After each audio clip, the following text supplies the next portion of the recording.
Every year, there are books that I look forward to, but in 2025, there's a handful of books that have got me counting down the days. And so in this video, I'm going to be talking about my top 10 most anticipated 2025 releases, the ones that I'm most excited for.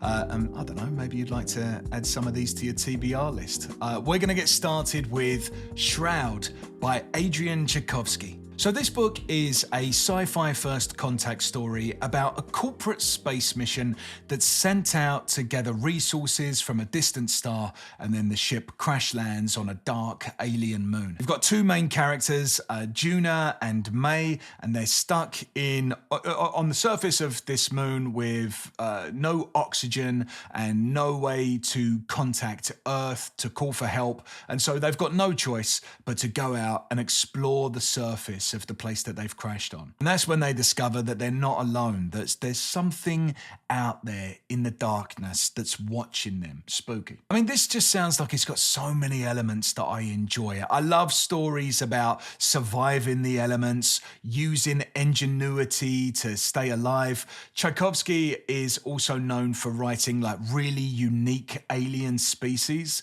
and I always like first contact stories as well. Roadside Picnic, I read that recently, absolutely loved that. Obviously, the Three Body Problem trilogy, one of my favorites. I read some reviews where people have like received early release copies of this, and it's just supposed to be really thematically dense with questions about what it means to be human. It's meant to have a really great ending as well. I'm really excited for this one. And the good thing is that I don't have to wait very long. It's being released on the 27th of February, but you know me, I like a paperback version, and that usually comes out much later than the hardback. I don't know. I've got a lot to read. I might be able to wait just a little bit longer for the paperback version. We'll see. The next one, I guarantee this is going to be one of the books that I talk about that people get the most excited about. And that is The End of the World as We Know It, New Tales of Stephen King's The Stand. Did you know that that was coming out? So if you have ever watched this channel before, you'll probably have a rough idea that I love Stephen King, and specifically, I love The Stand. It's my second favorite Stephen King book of all time. If you want to know my favorite Stephen King book, well, you'll have to watch my Stephen King ranking video. In fact, I'll put it in the corner. It'll pop up now, either here, up here, or up here. I'll put it somewhere. But anyway, someone on my Discord by the name of Valdez Jones told me about this release, and instantly I got really excited about it. This is a brand new and original short story collection set in the world of The Stand. But it's not written by Stephen King, but it has been fully authorized by him, and he also writes the foreword. But don't worry, because you might go, it's not even written by Stephen King. Don't worry, because it's written by some very well-known writers that a lot of you will be big fans of. I'll tell you about a handful of the writers in a minute, and you'll know exactly what I'm talking about. You'll go, oh, what them? What them? What them? You're going to get excited. Along with Swan Song and The Road, The Stand is one of the best apocalyptic books that I've ever read. I just think it's like the perfect blend of horror and sci-fi and supernatural elements. I can't wait to see what these writers bring with these short stories to the universe to kind of expand the world. And I am wondering and hoping as well that maybe we'll get to see some of the characters from the original book. I don't know. Is that cheeky of them to do that? I would like it. Some of the contributing writers include S.A. Cosby, Josh Malaman, Ronald Malfi, I never know how to pronounce his name, Chuck Wendig, and Paul Tremblay. It's gonna be good. It's gonna be good. It's gonna be fat as well. 800 pages. We've got a bit of a wait because it doesn't come out until August, but I'm gonna get my hands on this thing. The next book I'm really excited to read is The Third Rule of Time Travel by Philip Fracassi. This book is set in a world where time travel exists, but it's got very strict rules.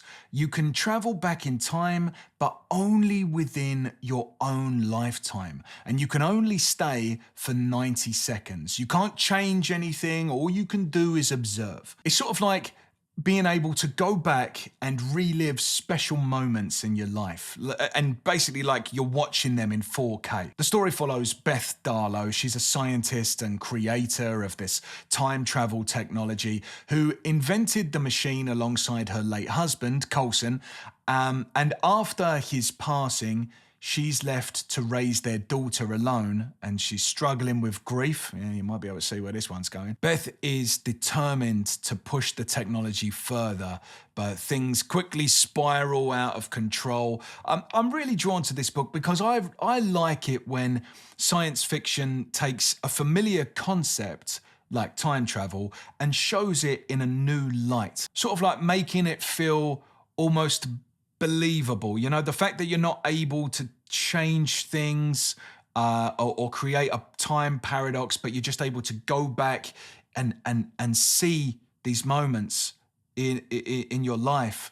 I think that's something that hasn't really been explored before, you know, other than, I guess, A Christmas Carol, you know. I guess it's a bit like A Christmas Carol, the Ghost of Christmas Past. These are just shadows of the things that have been, you know. It sounds like this book will be a really emotional ride, kind of exploring something that many of us would like to do, you know, visit special moments from our past, reconnect with lost loved ones. But it also sounds like it's going to be heartbreaking and maybe highlighting the pain that could come with that gift. Next book I'd love to read is Beartooth by Callan Wink.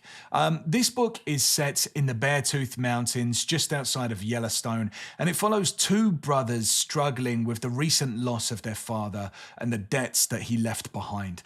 They are living off the grid in a timber cabin built by their grandfather, and you've got the older brother that's, you know, he's more the responsible one, I guess. He's managing all of their unpaid bills and their looming taxes.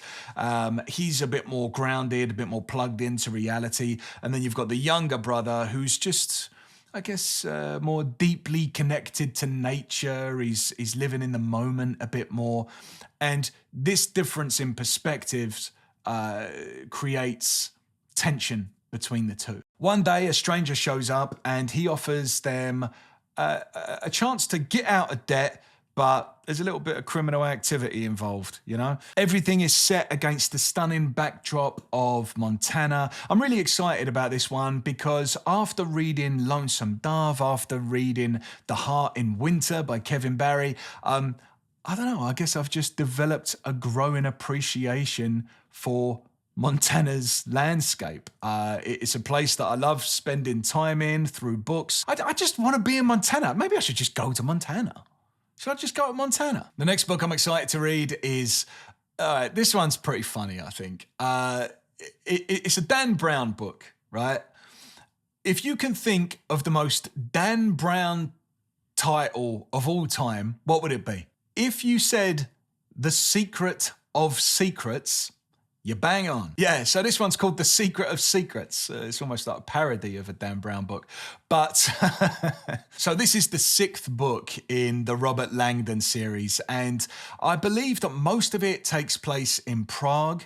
Robert Langdon is attending a lecture by a scientist who's made this groundbreaking discovery about human consciousness, and it's a discovery that could challenge everything that we know. But before she can share her findings, there's a murder. Of course there's a murder, right? It's Dan Brown, there's a murder. And it disrupts everything. The scientist goes missing, along with her studies, along with her manuscript. And so Robert Langdon is left searching for her while he's also being hunted down by a shadowy organization. And they seem determined to keep all of these discoveries a secret. I think what usually draws me to Dan Brown books are, yeah, you know, the story, but really the thing that draws me to Dan Brown is the locations that he visits. I really like the mixture of real world history and fiction. It's always intriguing. I like how the settings add a lot of depth to the story. I'm especially excited because I love Prague. I've been to Prague a couple of times. I love its rich history, and I'm from London. I know that some of this book is set in London as well. It kind of jumps between the two cities, and obviously London's got a lot of history as well. There's a couple of locations in Prague where I'm really hoping that they show up. I'm pretty sure that they are going to show up, right? You've got the old square, right? The old town square. You've got the Bone Church or the Bone Chapel. I went there, very creepy. A lot of history there. And like a chapel just made completely of bones, or decorated of bones. Like the walls are made of bricks, but inside it's all bones. Very scary. And the clock tower, that's got a creepy history as well. Prague is pretty creepy, man. Prague is very gothic. I love it. And I'm going to say it, I like Dan Brown. I know it might not be so fashionable now, you know, but I remember when the Da Vinci Code came out, and it was just this incredible moment. Even people that didn't even read books that much, they were like, well, we've got to read the Da Vinci Code, obviously. You know, it was great. Everyone was reading it. I find Robert Langdon books to be even more interesting when you visited the locations. I can't wait for this one. I think it's going to be really good. I'm going to enjoy it. I know I will. Also, it's coming out in September.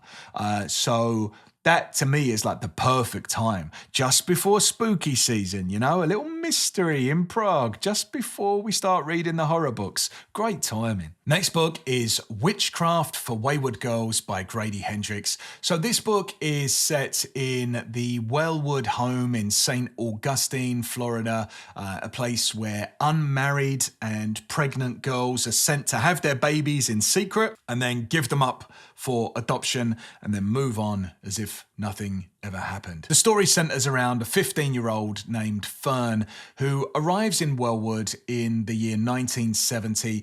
She's frightened, she's alone, she's vulnerable, she's under strict supervision from Miss Wellwood. The only comfort that she's able to find is like around the other girls that are all staying there. The atmosphere of the home is supposed to be like really suffocating. Every aspect of their lives is controlled, their routines, their conversations, even their thoughts seem to be monitored. And then one day, Fern meets a librarian who gives her a book about witchcraft. And for the first time, she sort of feels a spark of power that she didn't know she had. What's happening with my fingers? What are they doing? I've read Grady Hendrix before. I read The Final Girl Support Group. I've got to admit, I did not connect with it. But I also heard that that is not one of his better books. He's got better books that are out there.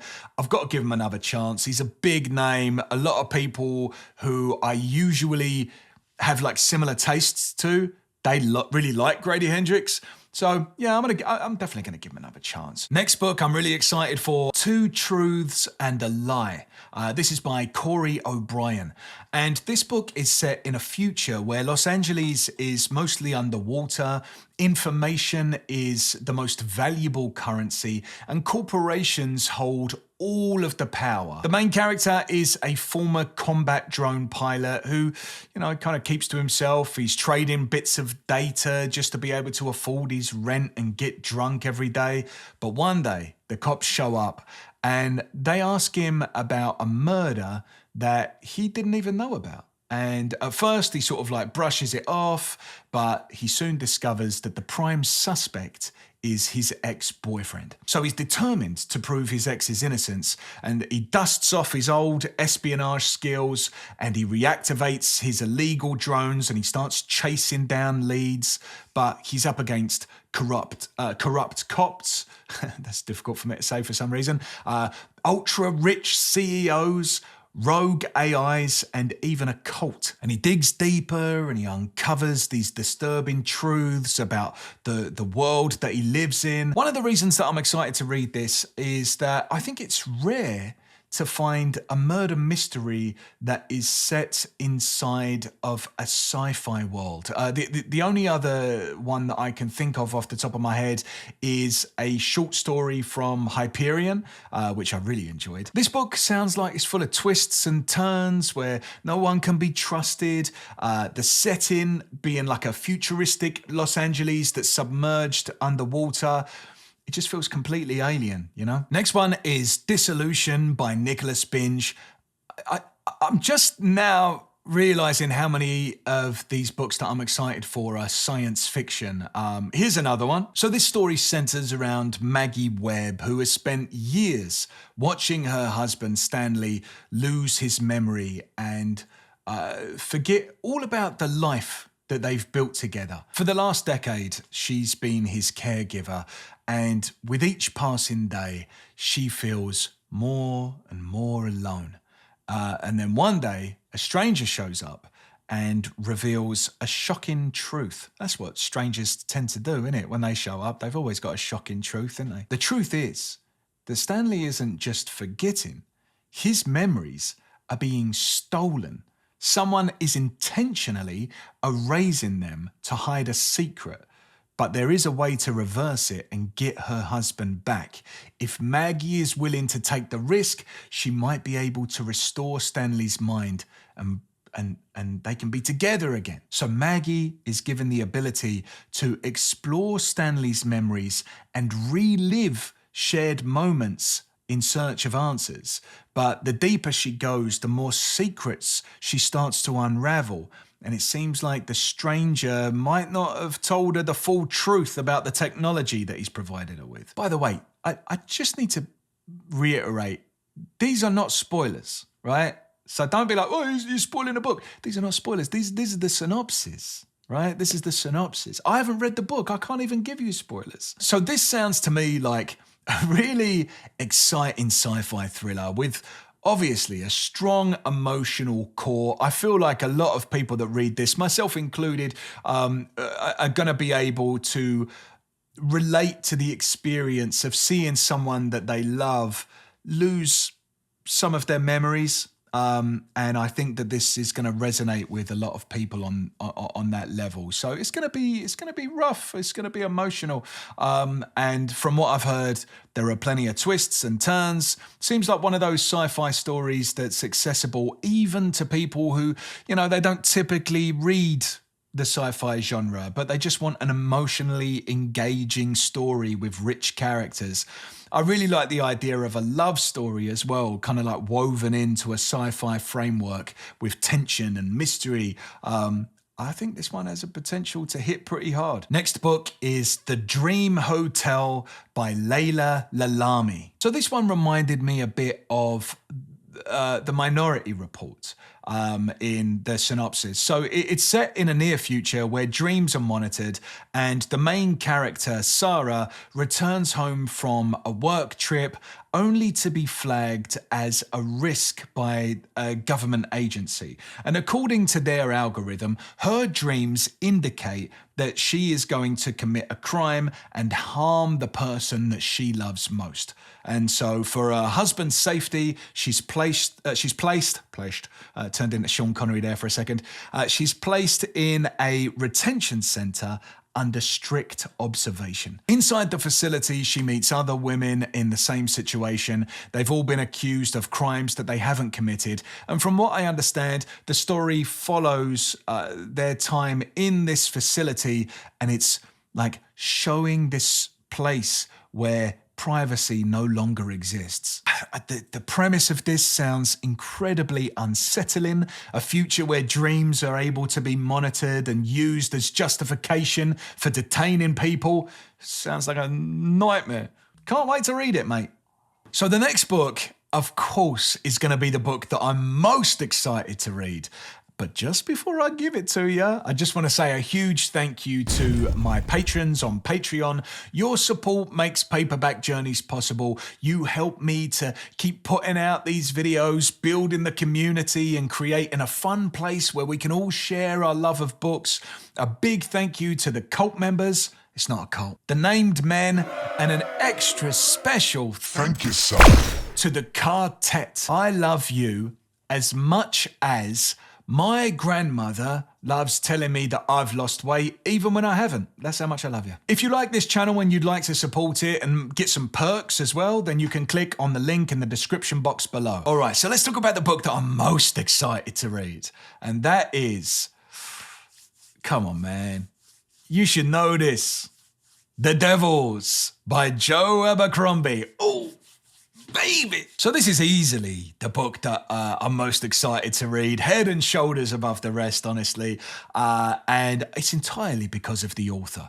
So The Devils by Joe Abercrombie follows brother Diaz, who arrives in the sacred city expecting like this grand holy assignment. But instead of a noble congregation, he finds himself surrounded by ruthless murderers and dark magic practitioners and these kind of like strange creatures. So Joe Abercrombie is quickly becoming one of my favorite living authors. I am just about to finish A Little Hatred, which is the first book in the Age of Madness trilogy.